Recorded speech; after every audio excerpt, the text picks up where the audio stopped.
Saudações astronômicas, eu sou Giovandro Nobre e este é o canal OARO Manaus.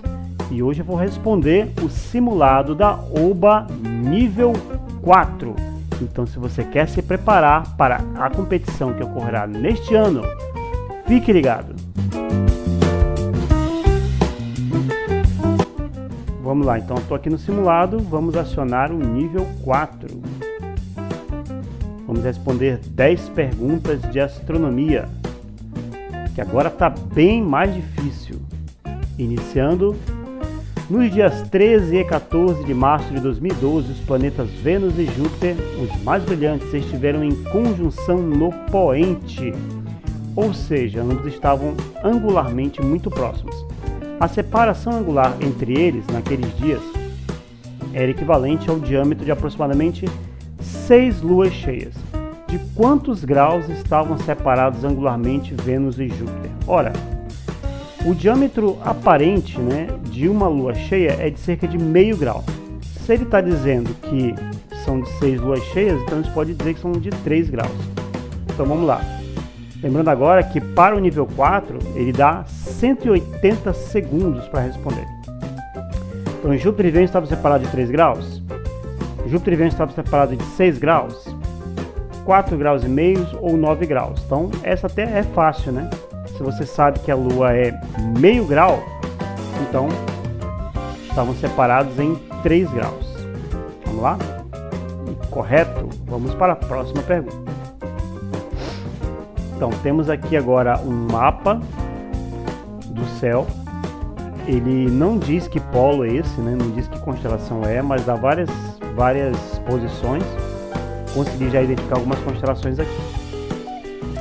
E ele fala o seguinte: a figura mostra uma parte do céu, tal como é visto do início da noite no final de março.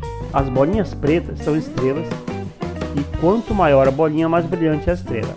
As linhas delimitam áreas do céu que chamamos de constelações. Tudo que está na direção daquela área pertence àquela constelação. Qual é a estrela identificada pelo número 3? Então ele tem aqui o número 3, tá? Isso aqui é a constelação de Órion, tá? Então aqui no centro nós temos o cinturão de Órion. De oeste para leste, o nome das estrelas do cinturão de Órion são Mintaka, Aunilan e Aunitak. Então vamos ver aqui, ó. Mintaka, a estrela menos brilhante das Três Marias. Canopus, a segunda estrela, mas não é Canopus, Sirius também não é. Rigel também não é. Rigel, no caso, é essa aqui, ó, é a número 4. Então só pode ser Mintaka. Então tá correto. Vamos para a próxima. Aqui tem mais uma figurinha representando a abóbora celeste e diz: a figura esquemática ao lado representa o horizonte de um lugar qualquer no hemisfério sul, excluindo o polo geográfico sul. Então, uma região qualquer no hemisfério sul, mas não é o polo geográfico. O boneco no centro do horizonte representa um observador. Você, por exemplo, qual das opções abaixo representa a direção no horizonte identificada pelo tracinho vermelho? Tá. Ele quer saber qual a direção. Aqui é o sul, Então aí já fica fácil, ele quer dizer qual direção o tracinho vermelho. Vamos lá. Nascer do Sol no solstício de inverno. Pode ser. Nascer do Sol no equinócio de primavera. No equinócio de primavera, o Sol nasceria bem aqui nesse traço. Nascer do Sol no solstício de verão. No solstício de verão, o Sol nasceria para o sul. Ocaso do Sol no solstício de verão. Então é aqui, ó, nascer do Sol no solstício de inverno. Correto. Próxima.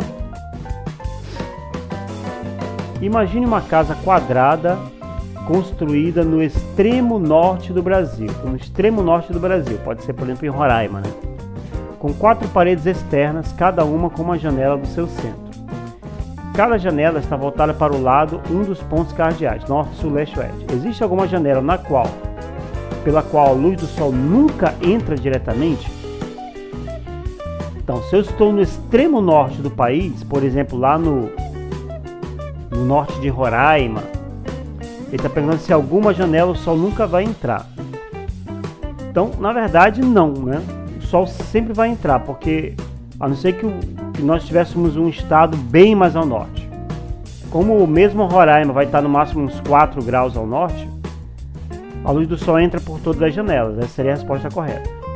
Então, correto. Próxima pergunta.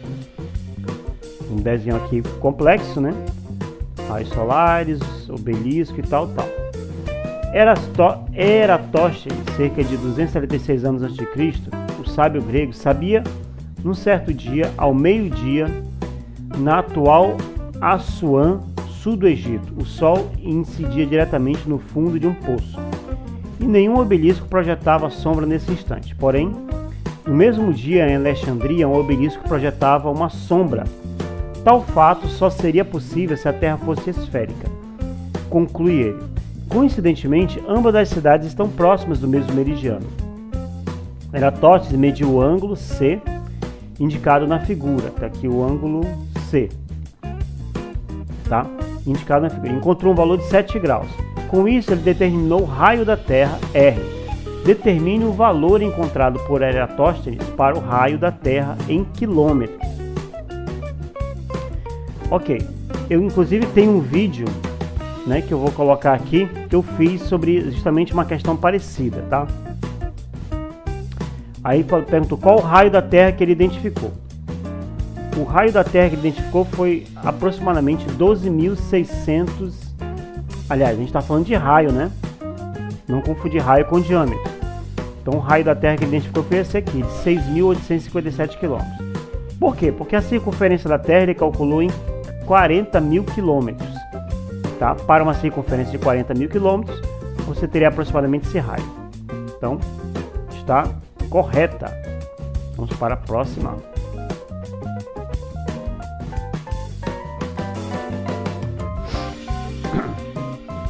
A energia proveniente do Sol é composta por um conjunto de ondas eletromagnéticas que abrangem diversos comprimentos de onda.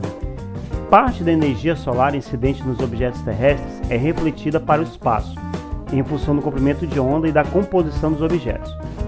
Em cada passagem do satélite brasileiro CBERS-2B, o sensor CCD da câmera imageadora de alta resolução registra simultaneamente a média da energia solar refletida em 5 intervalos espectrais, correspondentes às bandas B1, B2, B3, B4 e B5.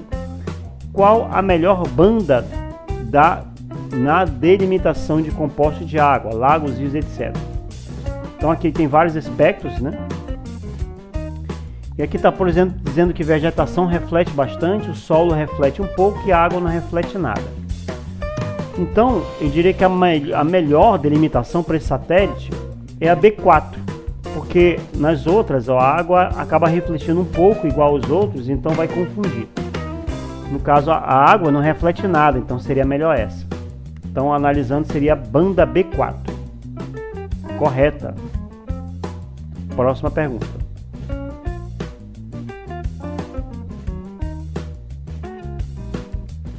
Vamos lá. Todo o céu foi dividido em 88 áreas de diferentes tamanhos e formas. Cada área chamamos de constelação. Todas as áreas dentro daquela área pertencem àquela constelação. Como exemplo, veja a figura da constelação de Órion. Nessa constelação está o conjunto de estrelas chamadas de Três Marias, cujos nomes na verdade são Alnitak, Alnilam e Mintak. Como mostra na figura, Mintak está exatamente sobre o equador celeste, que é o equador terrestre ampliado até a esfera terrestre celeste. Imagine você sobre a linha divisória no campo de futebol Zerão Milton Corrêa, em Macapá, observando Mintak. A linha divisória do Zerão está sobre o equador terrestre. A Terra gira ao redor do seu eixo em cerca de 24 horas. Logo aparece que o céu que gira no mesmo tempo no sentido contrário. Pois bem, certo dia observamos Mintak exatamente sobre nossas cabeças, quando o Sol estava se pondo. Quantas horas depois se pôs Mintak? Ora, quando o Sol estava se pondo, essa estrela Mintaka estava sobre nossa cabeça, 6 horas depois ela vai se pôr. Então a resposta correta é aqui, ó. Certo? Então, correto. Próxima pergunta. Temos o mapa do Brasil aqui e ele faz a pergunta. A equipe da OPA realizou o 4º Encontro Regional do Ensino de Astronomia, 4º EREA em Porto Alegre, Rio Grande do Sul, e o 53º EREA no Oiapoque, Amapá. Coincidentemente, essas cidades estão sobre o mesmo meridiano, então, mesmo meridiano. Cadê?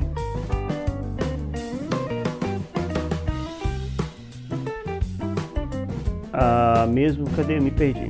Sobre o mesmo meridiano, pois a longitude de ambas é 51 graus, a oeste de Greenwich. A latitude do Porto Alegre é de menos 30 graus, lá 30 graus aqui, menos 30, o que significa no hemisfério sul. E a latitude de Oiapoque é de mais 3 graus, sinal mais significa que está no hemisfério norte. A cidade de Jussara, Goiás, está no centro, no mesmo meridiano, pois sua longitude também é 51 graus oeste, porém está aproximadamente à mesma distância do Oiapoque, de Porto Alegre, pois sua latitude é de menos 16. No Brasil, indicamos a localização aproximada das 3 cidades. Suponha que um certo dia o Sol esteja no pino na cidade de Jussara. Isto ocorre no meio-dia solar verdadeiro. Um aluno ou um poste em Jussara não teria sombra nesse instante. Além disso, coincidentemente, as cidades de Canavieiras, Bahia e Ponte de Lacerda, Minas Gerais, estão na mesma latitude de Jussara, aproximadamente equidistante de Jussara, e aproximadamente metade da distância entre Jussara e Oiapoque. A figura 2 representa um poste e sua sombra em uma das seguintes cidades: Ponte de Lacerda, Mato Grosso, Canavieiras, Bahia, Oiapoque, Amapá e Porto Alegre, Rio Grande do Sul, no mesmo instante no qual o poste não tem sombra em Jussara. Qual dessas cidades está representada na figura 2? Dado N, norte, S, sul e leste, oeste. Ou seja, ele dá o mapa, ele pergunta qual cidade seria que teria sombra aqui, ó, para o sul, figura 2. Ele está dizendo que o Sol está a pino lá em Jussara. Então o Sol estaria para o sul aqui em Porto Alegre, tá? O Sol estaria para o sul, porque você está mais para o sul e o Sol está aqui em cima, então é Porto Alegre. Vamos ver aqui, Porto Alegre. Vamos ver. Correto. Próxima pergunta. Mais um mapa. E aí diz: ao lado está uma parte do mapa do céu contendo as linhas de eclíptica no plano galáctico e do equador celeste, representadas pelas letras A, B e C. Não nesta ordem necessariamente. Observe o mapa e a letra que identifica corretamente a linha do equador celeste. Dica: não passa próximo ao polo celeste, mas passa sobre uma das Três Marias. Passa numa das bordas do Cão Menor, passa bem no centro da Virgem, passa no centro do Corvo, mas passa longe do Cruzeiro do Sul, divide o céu em 2 hemisférios. Então ele está querendo saber qual é o equador celeste, tá? E aí diz A, B, C ou D. Ele já deu várias dicas, né? O equador celeste, ele pergunta, dica: não passa no polo. Observe o mapa, a letra que identifica corretamente a linha do equador celeste. A linha do equador celeste é essa aqui, ó. É a B, porque ela é circunscrita no centro, tá? Então é a letra B. Correto. Próxima pergunta. Um piloto aposentado resolveu dedicar o resto de sua vida à astronomia. Ele então construiu um observatório num prédio circular, em torno do qual foi construída uma espécie de sacada que circunda todo o prédio. Em que lugar da Terra está localizado o observatório? Uma vez que ao olhar de qualquer ponto da sacada, só se pode ver paisagens situadas na direção norte. De novo, um piloto aposentado resolveu dedicar o resto de sua vida. Ele então construiu um observatório no prédio circular, em torno do qual foi construída uma espécie de sacada. Então ele construiu uma sacada no prédio que circunda todo o prédio. Em que lugar da Terra está localizado o observatório, uma vez que ao olhar de qualquer ponto da sacada, só se pode ver paisagens situadas na direção norte? Só pode se ver sacadas na direção norte. Ele construiu no Polo Sul, tá? Ele construiu exatamente sobre o Polo Sul, porque quando ele olha só está para a direção norte. Então, correta. Próxima pergunta. E aí, conseguimos acertar 100% das questões. Olha aí, ó, 10 de 10. Muito bem. E eu espero que você tenha gostado de mais este vídeo. Se gostou, já sabe, não se esqueça de cumprir os 3 Cs. Curta, comente e compartilhe. Se você ainda não é inscrito nesse canal, eu peço que se inscreva clicando no botãozinho inscrever-se e ative os sininhos para as notificações. Siga-nos na página do Astrobin, do Facebook e do Instagram. E a todos que assistiram até aqui, o meu muito obrigado e até a próxima.